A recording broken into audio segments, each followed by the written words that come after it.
Hello and welcome. Hi to a Tyrell webinar today, where we're going to be discussing collaborative editing made simple with a very key partner of ours and also a guest speaker, a friend of ours, Jordan Maltby. For the audience who don't know Tyrell, just a quick intro on us. So Tyrell is in fact 25 years old this year. So we're going to be hopefully having a bit of a party at some point. We are a systems integrator and value-added reseller, and we specialize in content production pretty much across the board from glass to glass. So from contribution, back of camera, right the way through to consumption. We have an office, our HQ is in Dublin in Ireland, and we also have a sales office in London. Yeah, we pretty much cover all areas of content production, as I say, right the way through to consumption. So, Jordan, tell us a bit about yourself, make an introduction. Who are you? Where are you from? What do you get up to? Indeed. My name is Jordan Maltby. I'm the CEO of Shadow Magic Studios. Shadow Magic Studios is has a three-pronged attack. It started off actually in post-production as a digital lab services company that uses remote rigs, remote operators, and cloud technology instead of the traditional brick and mortar. It's since expanded out to have a full post-management department, which is kind of like a post-production supervisor as a service. And then even further from that, we've expanded to have a full script-to-screen production company. So when our three powers combine, we are Captain Planet, and it sort of like comes together as a sort of an independent film studio that's completely vertically integrated based on cloud-centric workflows and the efficiencies of modern technology. Cool. Okay, so you're a cloud-first company, as they say, basically, yes?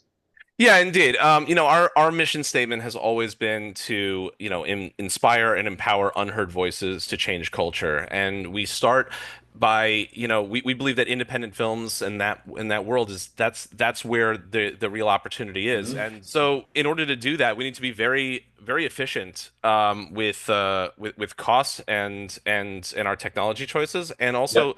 the way we allow these films to play at the highest possible level in a very competitive market. Cool. Okay. No, that makes total sense. Taking a cloud-first attitude these days is desirable, but obviously, if you don't have the, should I say, baggage potentially of many other companies in the industry sadly do, or even Yeah. technical debt, taking that cloud-first step is quite challenging. Let's jump in. So obviously, I think we're all very, very aware of the climate in the industry today. I'm not going to be talking through all the points on the screen, and I'm sure, Jordan, you've come across many of these, fear and factor all of these pretty much every day as a business owner. Yes, absolutely.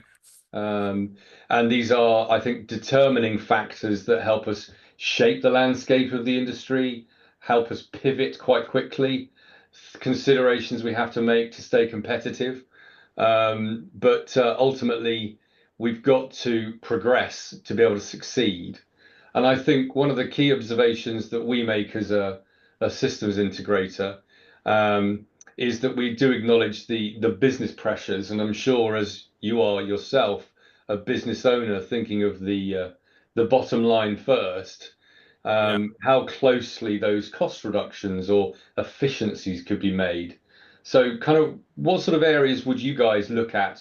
Obviously, you're cloud first, but what Yeah. sort of areas do you consider highly important to making sure you're absolutely optimally tuned? Yeah. Well, there's a double-edged sword here. At the same time that we're cutting costs, we're also trying to increase a new kind of functionality that wasn't necessary 10 years ago. In the Mhm. wake of the pandemic and the strikes and all these other things, we're introducing global reach and global workforces. We need to be able to work remotely. We need to be able to shoot anywhere, edit anywhere, and have a cohesive, application set that allows for that functionality, while at the same time we're also looking to cut costs on every level. So for Yeah. Shadow Magic, we didn't go spend $1 million building out a facility and then saying, everyone come to us. We wanted to build first for that global future, right? So Mhm. being able to have really like high performance storage for where the media sits, being able to have global access, being able to add new and interesting SaaS solutions and functionalities that maybe didn't exist before. Yeah. All of this so that our company's operation could be lean, mean. Our operators can be anywhere. Our staff can be anywhere. Our films can be anywhere. So it takes a lot of like, in a sense, technical first knowledge, a cloud-centric way. And I think there's a little bit of a transition from what are you sort of capexing and investing in order to be able to do something in the first place Yeah. versus, what you can opex potentially and utilize all of the brilliant new and interesting ideas that other companies and people in the industry are coming up with. No, 100%. I would agree with that. Our own product, Tyrell Cloud, actually is very much geared for an OpEx approach in productions and things like that, which is, I think, becoming more of an interest where production cost can be aligned to a particular or a project can be aligned with all of its costs. Whereas previously there was very much more of an amortized 3, 5 year, 7 year span of any technology investment. As you say, these SaaS solutions that are emerging every minute of the day pretty much can help you attain that OpEx way of travel. So I think it's very exciting times, but we've It still got to is. stay focused. So Absolutely. There's a lot of dimensions going on in the mm, industry right now, and it is equal. I think we're also in a transformative time where, on the one hand, we're finally able to willing to potentially essentially reevaluate all the things that we're doing and look at other solutions. yeah, Um, yeah. Some and say maybe a reset. Let's see. yeah. So we'll go from there. Cool. So one of the areas of focus today is, I think that is probably plays close to all of our hearts. And I know since the adoption of file-based workflow entered the industry, probably I'd say 15 plus years ago, we're all very familiar and confident in adopting a similar pattern of moving files pretty much everywhere and distributed resources for projects and production management. I think we've become very accustomed to, in the sense that the challenges that COVID brought us, even the challenges that the strikes have brought us as well, where you have to go further afield for talent or potentially where you are now shooting through maybe tax incentives, etc. We're all very familiar with the file movement paradigm. And I think that is an obvious target for potential optimization. But as I say on the slide, it's kind of muscle memory, isn't it? Where we have to move away from this, but it takes a bit of change to do so. One of the key overheads that we see that can be changed is this file movement paradigm with massive storage to be consumed. There's compute, network bandwidth, and obviously just tracking the assets that are flying around these networks. And we all love using Windows Explorer or Mac Finder for our wrangling. Plus that added layer of communication to track who's up to doing what at what time, because not everybody can afford an expensive asset management system. And that problem only gets greater when we start to scale the business and go even further afield. So multi-region with a more widely distributed set of resources, the problem only magnifies or even amplifies, sorry, should I say. So time, complexity, and then obviously that cost factor comes in because I know we have some customers that have multi-region presence. They've heavily invested in significant infrastructure to cater for that, and it takes a very skillful engineering approach to ensure that the talent can get to the content, or the content is brought to the talent, should I say. And I think this is now time for a change because we get to a point of where does it end, you know? We can't be moving files everywhere in this multi-region context. So I think Storj entering the M&E space is tremendously timely. What do you feel about that, Jordan? Where are you up to using Storj? Because I know you're an existing customer, aren't you? Absolutely. I like a number of people. The first time I found out about Storj and heard about them, met the team. Not only did I immediately transition my company, but all of our other clients onto it Yeah. almost overnight.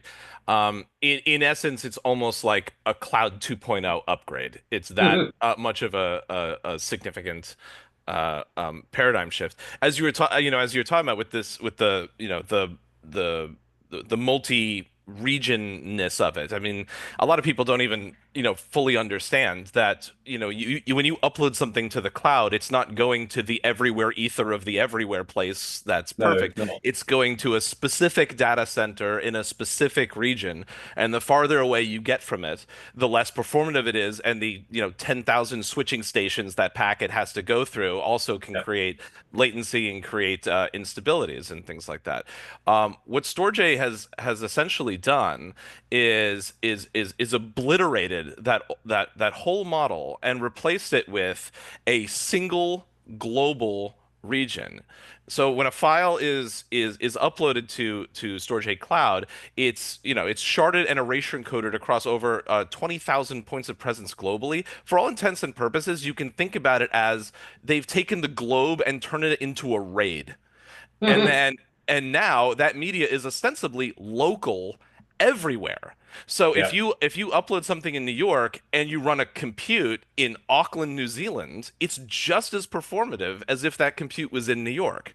Yeah. Now, that is absolutely profound for a future that is becoming more cloud-centric based on open standards where apps are coming to your media and allowing you to take the concept of a cloud archive, which at one point was like the media graveyard or the great LTO in the sky, and is now becoming the hub of your entire production pipeline. And with new and interesting solutions like we're going to show you today that actually take that archive and expand its functionality into into production and into more practical uses. So Yeah. on top of that, it comes with the fact that because it is distributed, you could have entire data centers, entire cities, even a country could go offline, and you would still have access to your data. So there's it's like, how many different pluses can we add on top of this? And what we're replacing is something very, very sort of old and antiquated that would require you to, as a small business owner myself, like we don't have a huge IT department. We're media people. We want to make content. We want to make movies. Yeah. And even as simple as, hey, this project started in New York, did a pickup shoot in LA, and I'm trying to have a single source of truth for that whole archive is actually quite difficult, even with AWS. And then you have to manage the fact that you have, a bucket over here, a region over here, a cloud over here, and a cloud over here. So you have to extrapolate out something that manages all of that. Oh my God, what a nightmare. Yeah. It Um, does become a headache. Yeah. and somewhat defeats the purpose of a single point of truth. And Yeah. that's the thing that Storj is doing and setting up for this new paradigm that no one else in the industry is capable of doing. I know. When I peeled the onion back after first finding out about Storj, and I've got 25 odd years experience in shared storage from Yeah. installing Avid Media Share, fiber channel systems, Unity systems, ISIS systems, etc. I was like, is this real? And Yeah. the benefits of this are unbelievable. And now having worked with Storj for probably 6 months across some projects and some demonstrations, it's just mind-bending in terms of the performance that can be attained. Plus, you've also got the green argument that it brings as well, which is never to be forgotten with the focus on climate change. The Yes, fact that there's already data centers in existence, that you don't have to build more, but yet then there's capacity that gets sold out to the open market. Storj consumes that, and that's the storage you're using. So you're in fact using somebody else's storage, but overlaid with this global network that yeah. brings your content to anywhere you so choose to work. It's mind-bending, brilliant, That's a absolutely really great brilliant. point because a hard drive that's has no data on it uses just as much power as a hard drive that's full. Correct. Yeah. Right. Yeah. So if we get to recycle those assets, all the better. Just another Well, data I center we always don't have to compare build. when I first start explaining it to a customer, I go, it's a bit like a solar feed-in tariff on your roof. You sell back your electricity back to somebody that's going to use it, and that's pretty much what Storj are doing from these DC owners. So it's a Yep. very novel approach, and the global presence, as I said in the diagram, it's any region. I think that will simplify cloud adoption, where you don't have to have that overhead of asset tracking, single source of truth, who's got which copy where, because Right. there's only one copy. So yeah, no, it's exciting times ahead. And I think one of the other key points you mentioned was, whereas we've always taken content to the compute or to the user, now we're able to bring the user or the compute to the content, and it's only single content copy as well. And that's Yes. where our demo will kick in later, of having a cloud application working natively with cloud storage, as you would probably expect. Hmm. But that storage is also then immediately available as edit storage on a timeline of a Resolve suite. And that's the thing, you go, wow, these bridges are joining, aren't they? They really are. So They really are. Yeah. yeah. Cool. Okay. So people in the audience might well be wondering, well, cloud storage, yeah, I've used a bit of S3, I've used some Wasabi or Backblaze, and how do you get access to it? Well, so back in September 24, Storj made another acquisition of a brand called Cuno, or a company called Petagene, actually, which has a product called Cuno and cunoFS. And essentially, this is a mount client, as the Kuno team call it. It's a mount client, but it's a very, very clever mount client, introducing a workflow that allows total transparent access to cloud stored objects wherever you may be. So, as this diagram kind of alludes, you bring the two together, you've got a singular global namespace of storage, an access layer that can cache very transparently to any application. And that critically means your objects or your files you store on the cloud stay as you created them, which is vitally important for openness, integration, bringing of those cloud applications to your workflow. But also then it allows you to bring it down to ground on that, as it says, drag and drop file system, that bare metal connectivity into this cloud world. So it's really a bridge into a hybrid landscape. So the Kuno guys have delivered a hell of a product that makes that connection. And as I say, the Storj network, empowering it underneath the hood with that singular file copy. It's to me, it's a marriage made in heaven. And as a shared storage guy, this just like blew my mind when I brought these two together. It really Yeah. did. So Yeah, I mean, conceptually and practically, it makes absolutely perfect sense. Storj, as I mean, object storage isn't the sexiest thing in the world, but no, but Storj has essentially created the perfect foundational layer for the app for the applications that would go on top of it, for global access. And what Kuno has done as a marriage is taken the abstraction of cloud storage, which you'd maybe access through a CyberDuck or a terminal command or a something or an application, and turned it into a mountable, practical, almost like a hard drive. yeah, yeah. And how incredible is that? You get the advantage of object storage with the practical usability of a mountable hard drive and file system. Well, should we show some folks about what we're doing? Because I Yeah. think we can talk about this till we're blue in the face, can't we? But Mm. so a little bit of audience participation now, and this is where it gets a bit risky. So what we're asking you folks out in the audience to do, if you scan that QR code and also read the spec, only a MOV, MP4, or MXF file, and something short, and something that you're willing to have publicly shown, so nothing embarrassing, and nothing puerile or vile would be good.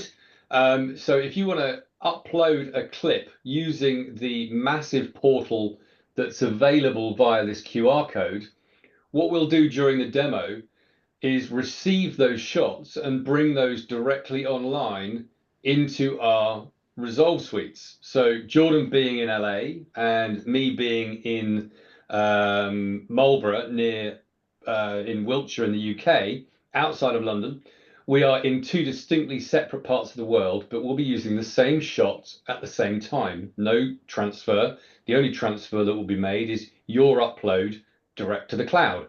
So if anybody fancies that challenge, please fire away, get going, because we're going to kick off into a demo now of Resolve, batting around a timeline using the same content on a Storj bucket.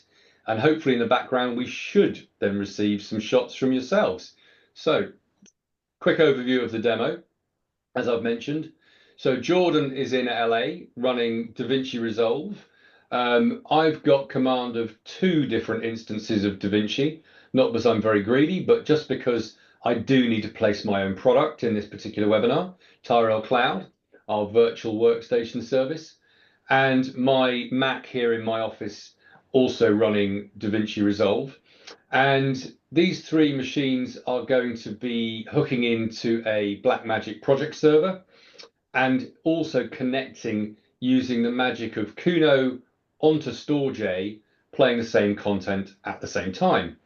So yeah, let's jump straight in, shall we?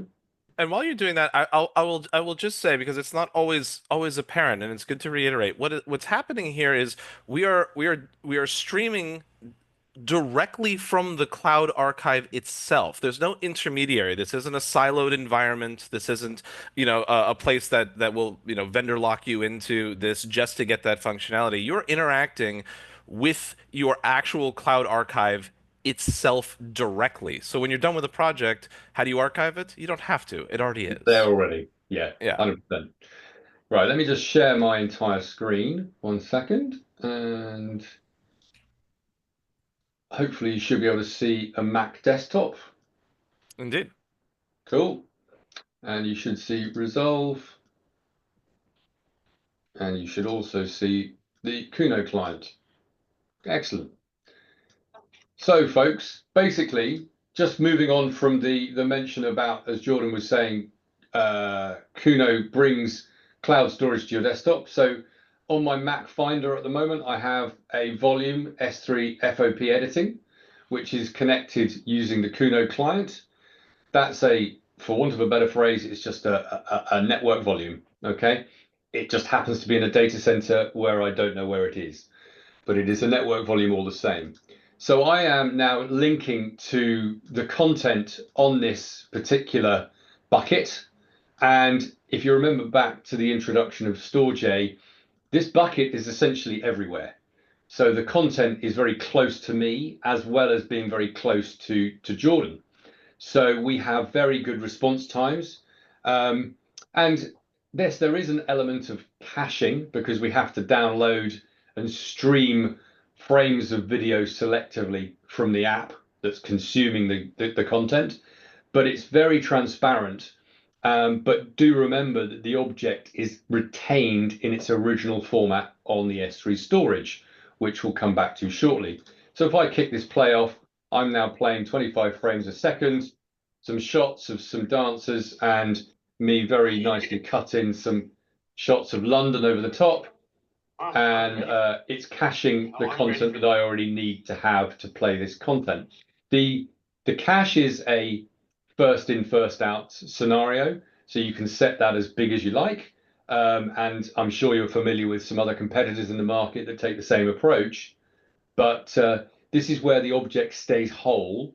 So potentially we could pass this on to a cloud service or a service that's S3 compatible, and it could natively pick up that object downstream, maybe a delivery service, maybe a transcoder.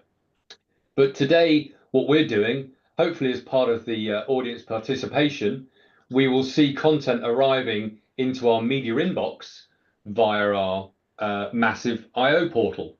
So Jordan, if you want to pick up this cut, can you see if you can improve my BAFTA winner and see if you can Yeah. win us an award? Oh, I'll I'd I'll absolutely love relinquish to. my screen. Yes, I thought the marriage of random shots of London and a yoga studio was a profound statement on where we are as a culture, but I do think that there is room for improvement. Hey, I've Uh, never professed to be a storyteller, all right? So let that be remembered. all right, so maybe I can Yeah, share my screen. yeah, you should be able to share your screen now.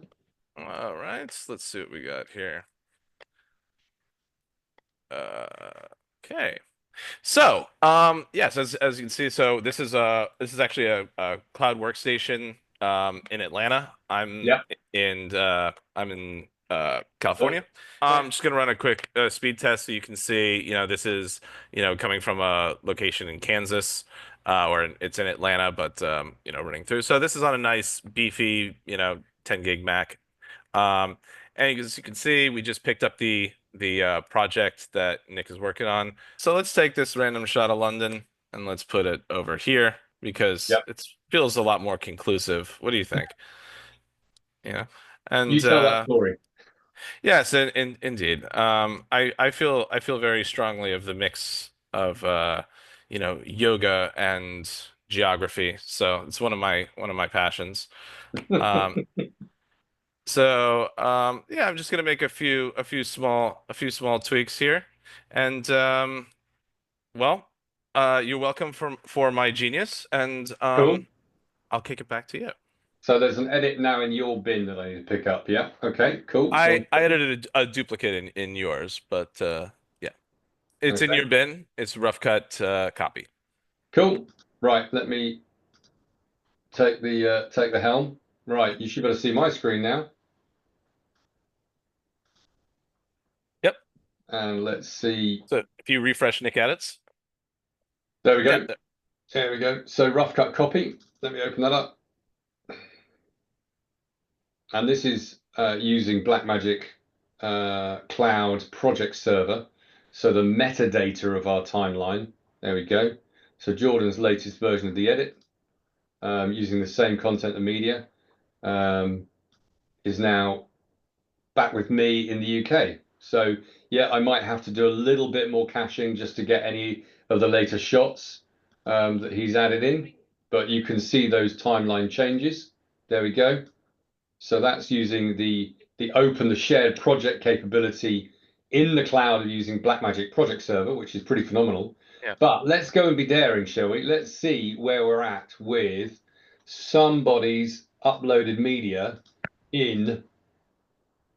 Whoa, people have been keen. Okay, right. So, but let's just take a second and acknowledge what just happened. We Yeah, I think just sent a we need to do that, don't we? Yeah, we just sent a portal to a bunch of people who uploaded media that was automatically distributed via Kuno to an editing work group that showed up immediately inside of Resolve. Yeah, That is profound. this is the fastest way I think I've ever seen media get. There you go. So I'm now reviewing that Utah shot. Whoever sent that in, thank you very much. That's some beautiful media. Oh, it's And gorgeous. we've also got a drone shot of somebody in a boat. So basically, what I'm able to do is jump straight in to see the media. Hey, youngster on a scooter, fantastic.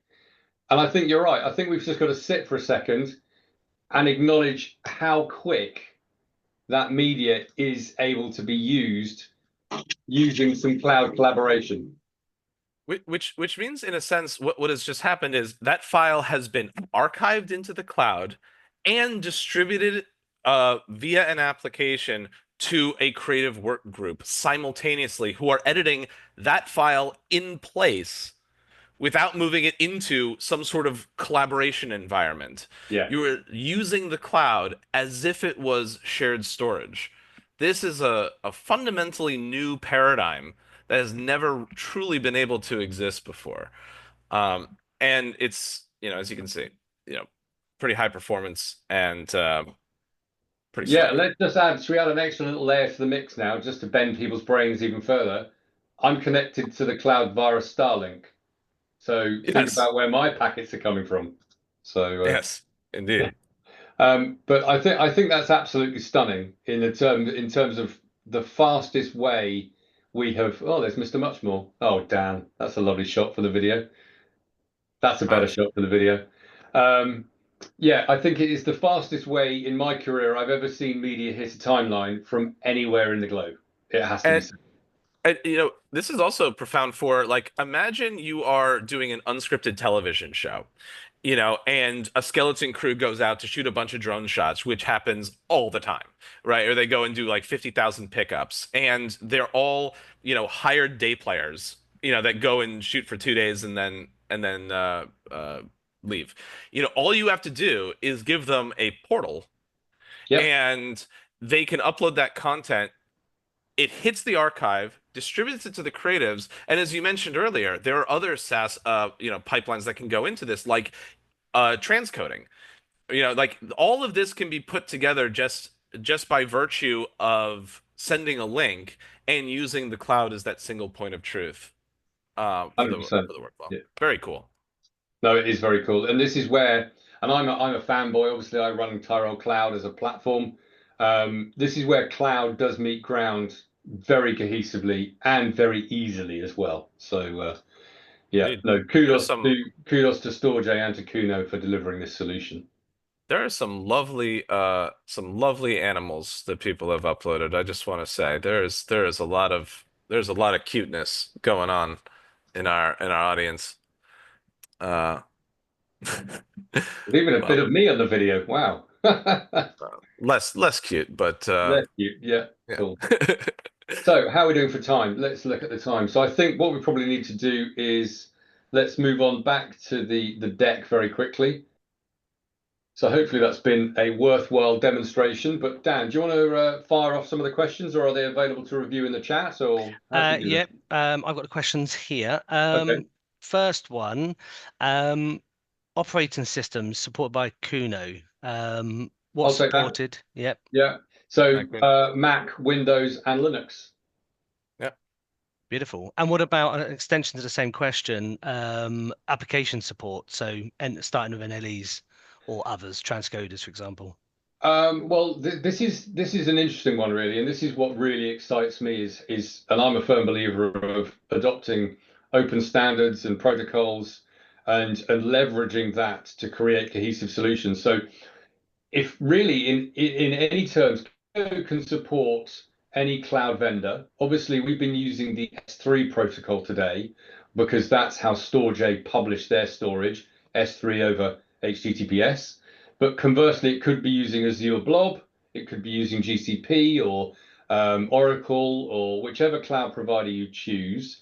In terms of applications, we've been playing with DaVinci Resolve today, but equally you could run Adobe Premiere. We have done some early tests with Avid Media Composer.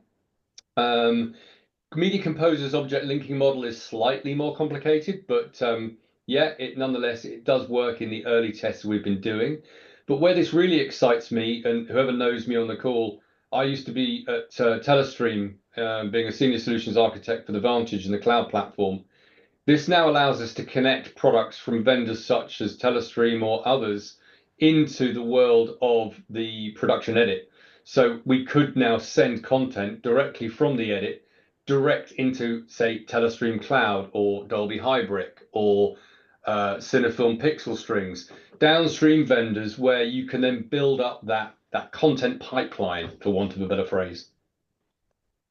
Magic, Next thank question, you. Dan. Yeah, I'm going to bring three questions together if you don't mind. They relate to the ingesting of files. Today we used Massive. Do you have to use Massive to get into Storj? Could you use Kuno? And an extension to that question, how, this could be possibly a hard one, but how long does it take to get in longer clips? Is there a way of measuring transfer speeds? So I'll actually, let can I? Jordan take this one. Yeah, can I share screen for just a second? Yeah, sure, go for it.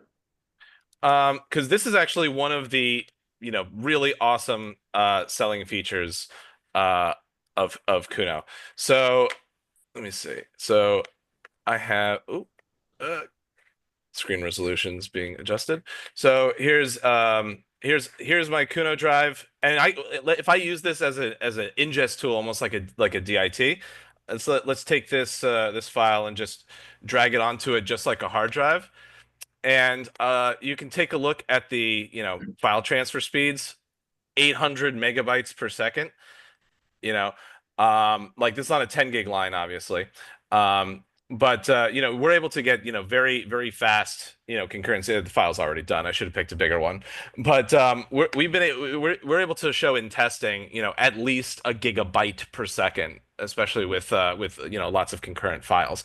And that's one of the big advantages too. It's extremely high performance. So as an ingest tool, it works beautifully. And then on the subsequent side, in ideal circumstances, if you run this in a high performance 40 gig EC2 or something like that, you can actually stream like red raw files directly into DaVinci as well. Anything that can support 3 to 500 megabit per second or something like that. So very very highly performant. So yeah, I think the response from that, Dan, really is it's the speed of the slowest component, really. Yeah. Whatever medium you choose to transfer in, it can take it. So Magic, thank you. Go back to Storj. During the webinar, you mentioned that it's global presence, but can you restrict where the files are stored? yes, you can. So a little bit more of a lift of the onion skin. So the Storj network comprises 23,000 nodes spread across the globe. By default, when you put an object onto the storage or you create a file under that storage, the as Jordan coinly termed it, the global RAID breaks it up invisibly to you, but it retains the object in its original form. That's important to mention. But within a setting, as you create the bucket, you can determine which regions or points of presence that occupies. So if you have compliance regions that you must avoid or you must satisfy, or you wish to just purely constrain for other particular reasons, legality, etc., then yes, you can, but you do have to do that at the setup of the bucket itself. Thank you very much.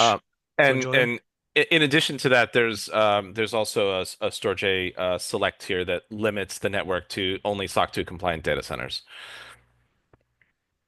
That's worth knowing as well. So getting those acronyms onto your production is quite key. So Jordan, I'm always keen for the human version of SOC 2. Do you mind explaining that for those who aren't aware what SOC 2 data center is?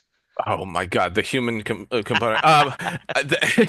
Well, let's just say that there are high compliance standards with regard to biometric access controls to the data center and things like that. There are various standards that while the global network is just as performative and stuff like that, there are compliance issues in certain verticals that require these kind of things, and this sort of gives you that instant compliance while remaining a distributed network. Amazing, thank you. Would you totally go with cloud storage or still have an on-prem presence for storage? I think it's different horses for different courses, right? Like anyone who works in media for a long time realizes that like no two projects are entirely the same. I think if you have a local work group where, let's just say you're running Kuno and you can cache and distribute everything, sort of locally and then have remote teams.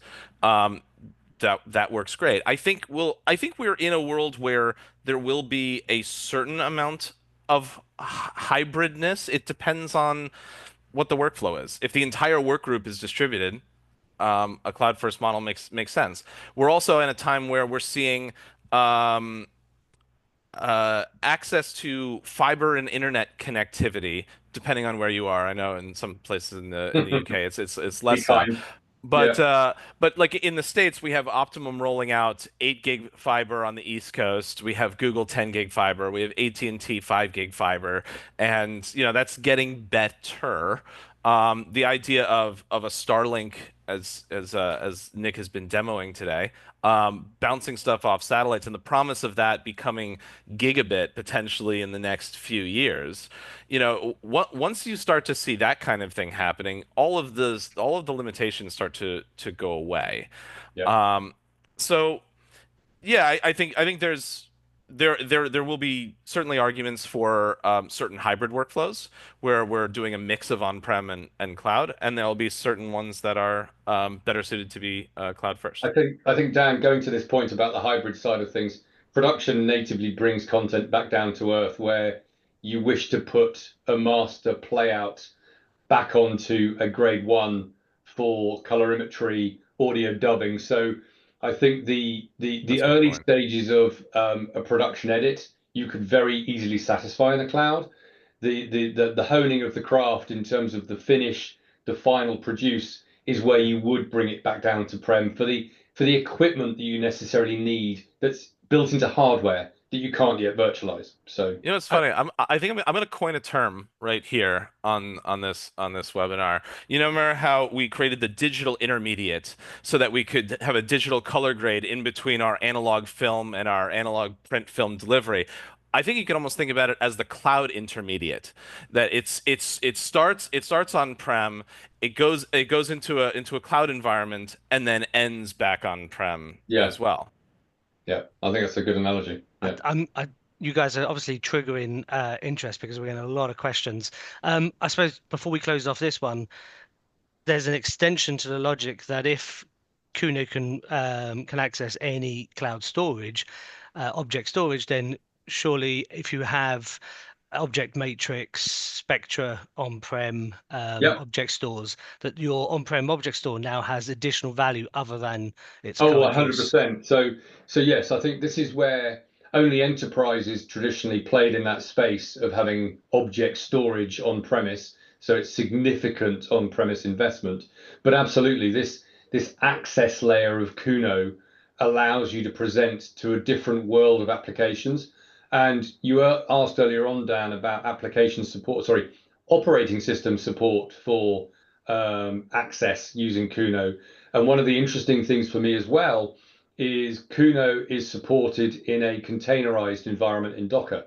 So if you want to access the large archive repositories that are on these big platforms, but you also have containerized applications, you can do that with Kuno at the same time. So it's very diverse in terms of its protocol support and its operating system support.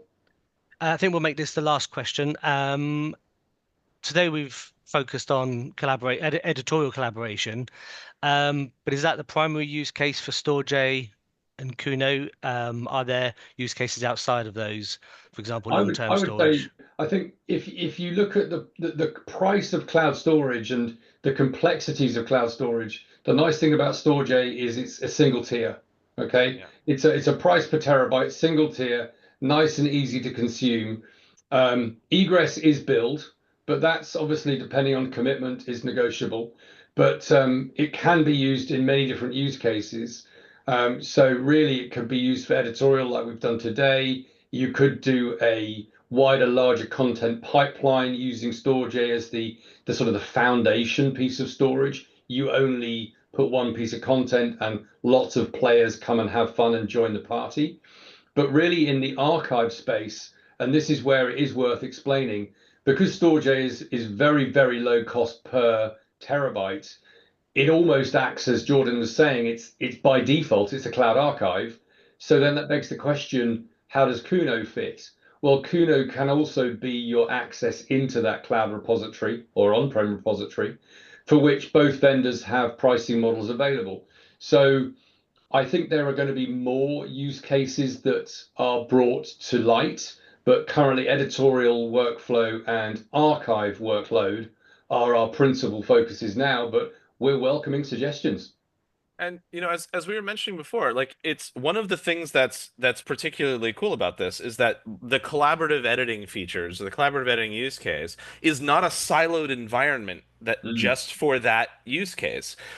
This almost forwards this vision of, you know, cloud-centric workflows that are based on open standards and openness, like the S3 standards, where the apps come to your media. So when you know you can use Kuno as this amazing access and ingest and conform. You can use it to browse the entire footprint of a petabyte's worth of archive. You can use it as a collaborative editing tool, but you don't have to stop there because you could have another application that does let's just say high-speed file transfers that could attach to that same source of truth. You could have another, AI based asset manager or something like that that's also pointing at the exact same point of truth. You can start expanding out your Lego blocks of your workflow based on the fact that at the heart is a high performance, globally distributed single source of truth for all of the data.